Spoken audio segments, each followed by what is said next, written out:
함께 우리 신앙을 고백하시겠습니다. 나는 전능하신 아버지 하나님 천지의 창조주를 믿습니다. 나는 그의 유일하신 아들 우리 주 예수 그리스도를 믿습니다. 그는 성령으로 잉태되어 동정녀 마리아에게서 나시고 본디오 빌라도에게 고난을 받아 십자가에 못 박혀 죽으시고 장사된 지 사흘 만에 죽은 자 가운데서 다시 살아나셨으며 하늘에 오르시어 전능하신 아버지 하나님 우편에 앉아 계시다가 거기로부터 살아있는 자와 죽은 자를 심판하러 오십니다. 나는 성령을 믿으며 거룩한 공교회와 성도의 교제와 죄를 용서받는 것과 몸의 부활과 영생을 믿습니다. 아멘. 찬송가 453장을 찬양하시겠습니다. 453장입니다.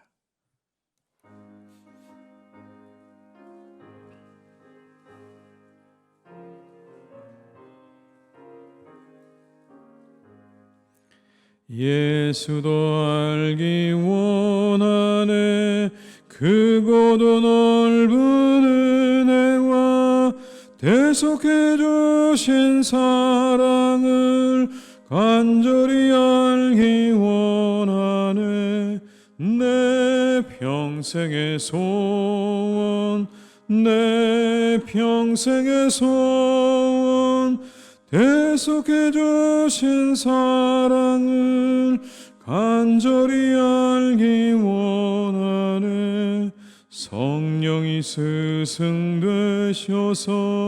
진리를 가르치시고 거룩한 뜻을 깨달아 예수를 알게 하소서 내 평생의 소원 내 평생의 소원 대속해 주신 사랑을 간절히 알기 원하네 성령의 감화 받아서 하나님 말씀 배우니 그 말씀 안절안절이 내 맘에 교훈되도다 내 평생의 소원 내 평생의 소원 대속해 주신 사랑을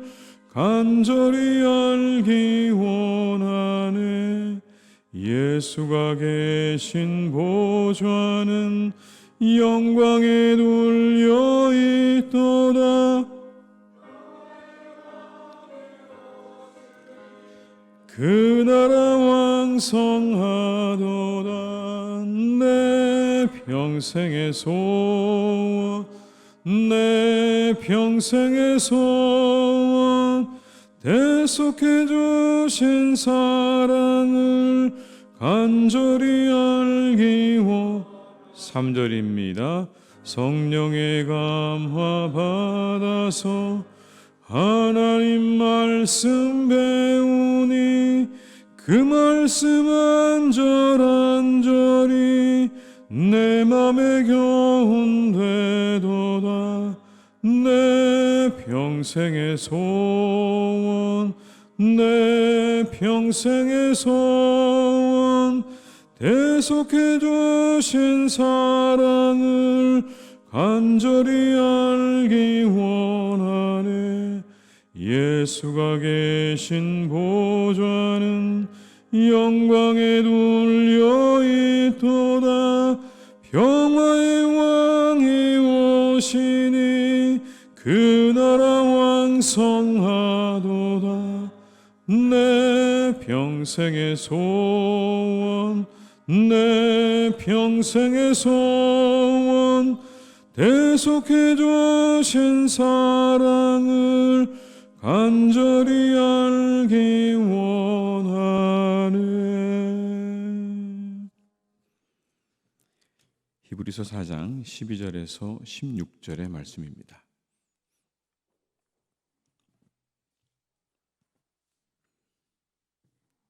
히브리서 4장 12절에서 16절의 말씀입니다. 말씀을 함께 봉독하시겠습니다. 하나님의 말씀은 살아있고 활력이 있어 좌우의 날선 어떤 검보다도 예리하여 혼과 영과 및 관절과 골수를 찔러 쪼개기까지 하며 또 마음의 생각과 뜻을 판단하나니 지으신 것이 하나도 그 앞에 나타나지 않음이 없고 우리의 결산을 받으실 이의 눈앞에 만물이 벌거벗은 것 같이 드러나느니라. 그러므로 우리에게 큰 대제사장이 계시니 승천하신 이 곧 하나님의 아들 예수시라. 우리가 믿는 도리를 굳게 잡을지어다. 우리에게 있는 대제사장은 우리의 연약함을 동정하지 못하실 이가 아니요 모든 일에 우리와 똑같이 시험을 받으신 이로되 죄는 없으시니라. 그러므로 우리는 긍휼하심을 받고 때를 따라 돕는 은혜를 얻기 위하여 은혜의 보좌 앞에 담대히 나아갈 것이니라. 아멘. 하나님의 말씀은 살아있다 이렇게 말씀하십니다. 지금도 살아서 역사하신다라는 거죠. 12절의 말씀에 이렇게 우리에게 말씀하십니다. 하나님의 말씀은 살아있고 활력이 있어 좌우의 날선 어떤 검보다도 예리하여 혼과 영과 및 관절과 골수를 찔러 쪼개기까지 하며 또 마음의 생각과 뜻을 판단하나니. 믿음으로 그 말씀을 받는 이들 안에 살아 역사하시는 것. 말씀은 어떤 검보다도 예리하다고 말씀하지 않습니까? 사람들의 혼과 영과 관절과 골수를 찔러 쪼개기까지 한다. 마음과 뜻을 다 판단하신다. 그런데 거기서 끝나지 않습니다. 그렇게 모든 것을 다 찔러 쪼개고 판단하시지만 거기서 끝나는 것이 아니라 우리를 이끄시는 거죠. 의의 길로 선한 길로 우리를 인도하십니다. 하나님 말씀이 그런 겁니다. 우리를 단순히 찔러 쪼개서 만신창이로 만드는 데서 끝나는 것이 아니라 우리를 반드시 새로운 길로, 의로운 길로 인도하신다라는 거죠. 독립운동가이자 사회운동가였던 그리고 신실한 기독교인이었던 올람 이상대 선생은 원래 기독교인이 아니었습니다. 1902년에 개혁당 사건으로 아들 이승인과 함께 3년형을 사는 동안 감옥에서 개신교로 개종을 했습니다. 이후에 아들 이승인이 옥중에서 사망을 했는데 그때 이승만 대통령이 주었던 성경을 읽고 원수도 사랑하라는 그 말씀에 가지고 있던 맺힌 마음을 풀었다는 이야기가 전해져 옵니다. 기독교에 입교하기 전 이상대 선생은 이렇게 생각을 했습니다. 사람은 누구에게나 자유와 행복을 부여받은 그런 권리가 있고 의무가 있다. 자유와 권리를 따라서 행복을 추구할 수 있는 의무도 있고 권리도 있다. 이건 천부적으로 우리에게 주어진 것이다라고 생각을 했다고 합니다. 그리고 국가의 중심은 국민이다, 백성이다 라고 하는 그런 주장을 펼쳤다고 하죠. 그런데 감옥에 수감되어서 기독교를 신앙으로 받아들인 후에 이렇게 생각을 하게 되었다고 합니다. 사람들에게 스스로 생각하고 판단하고 결정하는 권리가 있다.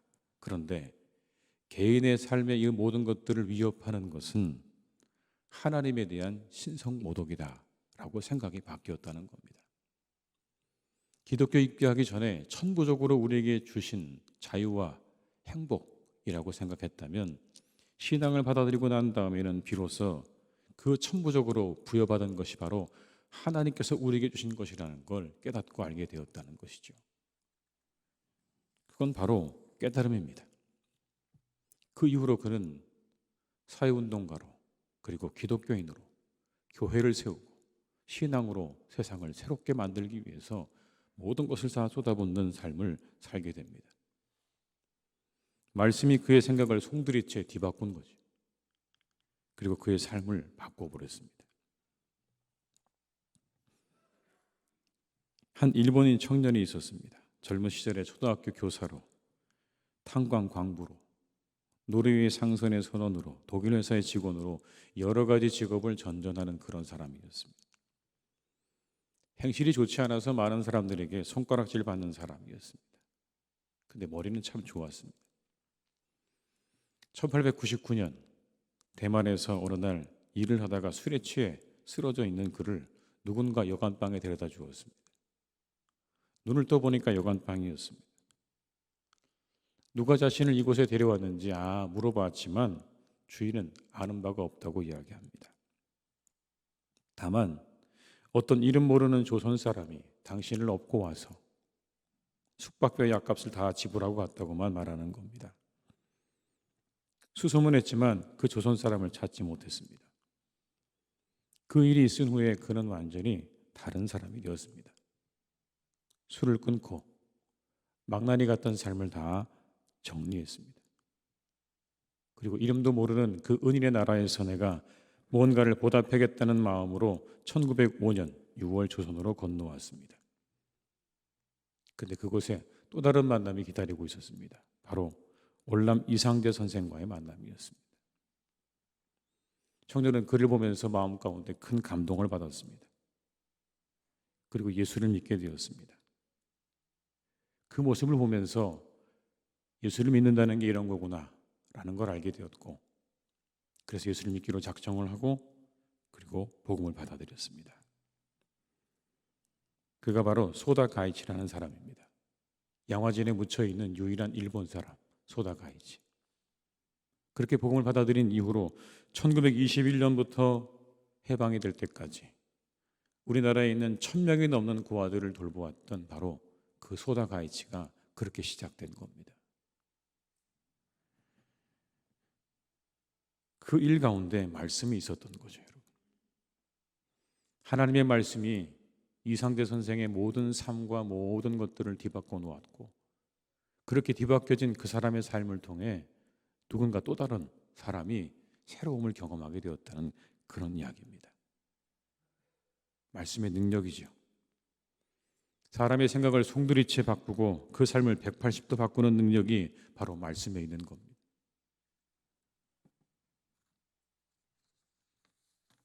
그렇게 누군가의 삶을 180도 변화시키는 능력의 말씀의 시작은 말씀이 육신이 되어 우리 가운데 거하시고 죽기까지 순종하셨던 주님에게 있습니다. 여러분 14절의 말씀을 한번 같이 읽어보시겠습니다. 그러므로 우리에게 하나님의 아들 예수시라 우리가 믿는 도리를 굳게 잡을지어다. 예수님은 여기서 이렇게 등장합니다. 큰 대제사장이라고 말씀하지 않습니까? 자신의 몸을 친히 희생제물로 삼아서 단 한 번으로 하나님께 속죄제사를 드림으로 모든 인류의 죄를 단번에 대속하신 대제사장. 그래서 예수님이야말로 참된 대제사장이고 큰 대제사장이라고 부를 수 있는 것입니다. 그런데 이 구절 안에 이런 말씀이 있습니다. 승천하신 이라는 말이 나옵니다. 예수 그리스도께서 성육신 하셔서 속죄 사역을 다 성취하신 후에 부활하시고 승천하셨다는 말씀이죠. 그리고 하나님의 보좌 우편에 계십니다. 이 땅에 오셔서 사람이 되셔서 십자가에 죽으시고 우리를 구원하셨다. 여러분 이 삶을 우리가 이렇게 말할 수 있지 않겠습니까? 하나님의 말씀에 순종한 삶이죠. 자신을 이 땅에 보내신 하늘 아버지의 그 말씀에 완전히 순종한 삶이었습니다. 그 순종의 삶을 통해 우리가 새로운 삶을 살게 된 겁니다. 우리에게 영생이 열린 겁니다. 말씀에 순종하신 주님으로 우리는 새로운 삶을 살게 되었던 거죠. 그 주님께서 우리에게 이렇게 말씀하십니다. 너는 나를 따르라. 너는 나를 따르라. 내가 그렇게 하나님의 말씀에 순종했던 것처럼 아버지의 말에 순종했던 것처럼 너도 나를 따르라. 말씀에 사로잡혀 살아가는 인생을 살아가라. 그러면 그 말씀이 우리를 인도하실 것. 말씀을 따라 살았던 수많은 믿음의 사람들이 그 삶으로 우리에게 증명을 합니다. 그 삶이 어떠한지, 그 삶의 끝의 열매가 어떠한지를 우리에게 분명히 보여주고 있죠. 우리의 모든 것들을 다 아시고 판단하시고 그 모든 것들을 다 찔러 쪼개기까지 부족함이 없으신 그 말씀을 따라 우리가 살아갈 때 우리의 삶은 복되고 아름답게 될 것입니다. 오늘도 주의 말씀을 사모하시고 묵상하는 삶을 잘 살아가시기를 주님의 이름으로 축복합니다. 그 말씀이 우리의 삶을 인도해 가실 겁니다. 우리를 보여주실 것이고 우리를 인도해 가실 것입니다. 그런 은혜가 우리 가운데 함께 하시기를 주님의 이름으로 축원합니다. 기도하시겠습니다. 아버지 하나님, 말씀이 육신이 되어서 우리 가운데 거하셨던 주님, 그래서 온전히 순종하셨던 주님을 우리가 봅니다. 그렇게 순종하셔서 우리에게 영생을 열어주셨습니다. 구원의 놀라운 역사를 이루어 주셨습니다. 아버지 하나님, 그리고 우리에게 말씀하십니다. 너는 나를 따르라. 이 말씀에 우리가 귀를 기울일 수 있기를 간절히 원합니다. 이 말씀을 따라 우리가 갈 수 있기를 간절히 원합니다. 주께서 우리에게 주신 말씀을 따라가면 그 길이 생명의 길이고, 그 길이 의의 길이고, 그 길이 축복의 길인 줄 믿습니다. 참으로 능력 있는 이 말씀을 우리가 따라갈 수 있기를 간절히 원합니다.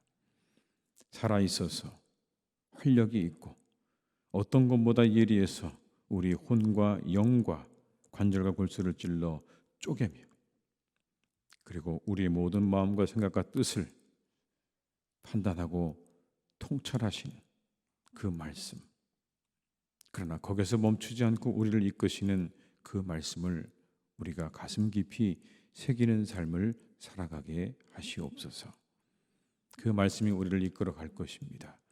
우리를 진정한 하나님께서 기뻐하시는 삶으로 우리를 이끌어 갈 것입니다. 그 말씀 없이 하나님, 우리는 하나님이 기쁘시게 해드리는 삶을 살아가기가 어렵습니다. 어떻게 살아야 하는지, 그리고 무엇을 해야 하는지 우리는 잘 알지 못합니다. 우리는 무지하고 우리의 마음은 완고합니다. 그저 내 마음대로, 내 생각대로, 그리고 내 탐욕대로 움직이려고 하는 우리 자신을 하나님, 우리는 너무나 잘 압니다. 주님, 우리 가운데 함께 하셔서 우리 모두가 하나님 말씀을 붙잡고 우리를 늘 새롭게 하며 그 말씀을 따라 살아가는 복된 삶이 되기를 간절히 기도하오니, 주여 오늘도 우리와 함께 하시고 우리가 그 말씀을 따라 살아가는 복된 삶이 되게 하여 주시옵소서.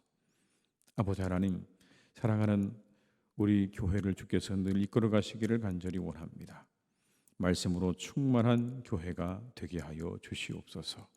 사람들의 생각과 사람들의 말로 가득한 교회가 되지 않도록 인도하여 주옵시고, 오직 살아계신 하나님의 말씀으로 이것이 가득 채워지기를 간절히 기도하오니, 하나님, 우리 교회를 축복해 주시옵소서. 말씀 안에 새로워지고 말씀 안에 하나 되어지는 복된 교회가 되기를 간절히 기도하오니, 주님, 우리 교회를 주께서 축복하시고 인도해 주시옵소서. 언제나 말씀의 열매가 풍성하게 맺히는 교회가 되기를 간절히 기도하오니, 주여 우리를 말씀으로 인도해 주시옵고, 우리의 모든 연약함과 우리의 모든 죄악들을 하나님의 말씀으로 다 부수어 주셔서 우리가 깨끗하게 하나님께 나아가며 하나님께서 기뻐하시는 교회로 더욱 거듭날 수 있도록 이곳을 하나님의 말씀으로 충만하게 채워 주시옵소서. 아버지 하나님, 오늘부터 부흥회가 있습니다. 하나님, 우리 모든 교우들을 하나님의 전으로 불러 모아 주시기를 간절히 기도합니다.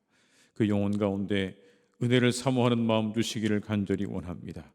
하나님 말씀을 사모하며 은혜를 사모하는 마음으로 나와 아버지 하나님 간절한 마음으로 그 말씀을 받고, 그리고 함께 기도하며 뜨겁게 하나님께로 나아가는 복된 시간들 되기를 간절히 원하오니, 주께서 이 부흥회를 축복해 주시옵소서. 풍성하신 아버지 하나님의 은혜로 우리 가운데 부어주시기를 간절히 원합니다. 우리 위에 역사해 주옵시고 우리 가운데 함께해 주시옵소서.